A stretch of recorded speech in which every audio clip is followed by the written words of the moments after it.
Hello అండి, welcome to my channel. నిన్న part 1లో ingredients అన్నీ చెప్పాను కదా. ఈరోజు పార్ట్ 2లో ప్రాసెస్ చూద్దాం రండి.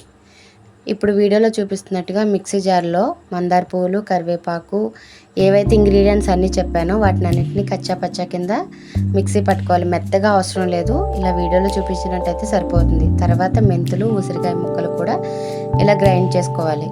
వాటి తర్వాత కలబంద అనేది యాడ్ చేసుకోవాలి. యాడ్ చేసుకున్న తర్వాత ఆయిల్లో వేసుకోవాలన్నమాట. ఈ ఆయిల్ అనేది చాలా బాగా యూజ్ అవుతుందండి. మనకి మార్కెట్లో చాలా రకాల ఆయిల్స్ దొరుకుతాయి కదా. సో అవి వాడి కొన్ని రోజులు పక్కన పెట్టేసరికి మళ్ళీ ఆటోమేటిక్గా హెయిర్ అనేది ఫాల్ అయిపోతుంది. బట్ ఇది అలా కాదండి, మనకి రిజల్ట్ వెంటనే కనిపిస్తుంది. సో ఇవన్నీ కూడా ఆయిల్లో వేసి ఇలా మరిగించుకోవాలి. దాని మీద ఉన్న నొరగ ఏదైతే ఉందో అది మొత్తం కంప్లీట్గా పోవాలి. అప్పుడే మనకి ఆయిల్ అనేది పర్ఫెక్ట్గా మనకి మరిగినట్టు అనమాట. చూపిస్తున్నారు కదా వీడియోలోని. అలా తిప్పుకుంటా డీప్ ఫ్రై చేసుకుంటూ ఉండాలి. అవన్నీ కూడా బాగా వేగిపోవాలండి. మనకి చూస్తే తెలిసిపోతుంది, ఓకే ఆయిల్ రెడీ అయిపోయింది అని మనకి ఆటోమేటిక్గా తెలిసిపోతుంది. సో ఇది ఆయుర్వేద పరంగా కూడా చాలా బాగా యూజ్ అవుతుంది. ఓన్లీ హెయిర్కనే కాదు, ఇందులో వచ్చే ప్రతి ఇంగ్రీడియంట్ కూడా చాలా బాగా యూజ్ అవుతుంది. ఏది కూడా వేస్ట్ అవ్వదండి. మనకి ఆయిల్ రెడీ అయిపోయింది చూడండి. ఇది కొంచెం చల్లారిన తర్వాత ఒక క్లాత్ పెట్టుకుని, కాటన్ క్లాత్లో పెట్టుకుని వేరే బౌల్లోకి షిఫ్ట్ చేసేసుకోవాలి.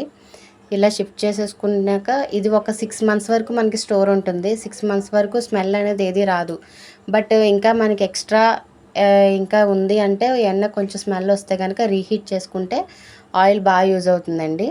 చాలామందికి ఈ రోజుల్లో చిన్నవాళ్ళు పెద్దవాళ్ళు అనేది ఎవ్వరూ లేరు. అందరికీ ఒకటే ప్రాబ్లం, హెయిర్ ప్రాబ్లం అనమాట. సో ఆ హెయిర్ ఫాల్ ప్రాబ్లం అనే వాళ్ళకి కంప్లీట్ సొల్యూషన్ అండి ఇది చాలా బాగా యూజ్ అవుతుంది. ఒకసారి మీరు కూడా ట్రై చేయండి. కాకపోతే కొంచెం టైం టేకింగ్ ప్రాసెస్. ఒకసారి ఎఫర్ట్ పెడితే కనుక ఆల్మోస్ట్ 6 months to 1 year వరకు మనకి స్టోర్ ఉంటుంది. సో చూడండి, కాళ్ళ నొప్పులకి ఏవైనా నొప్పులకు కూడా బాగా యూజ్ అవుతుంది.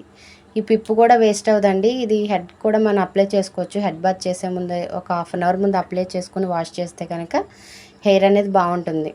అలాగే నా వీడియో నచ్చితే లైక్ చేయండి, సబ్స్క్రైబ్ చేయండి. Thank you, bye bye.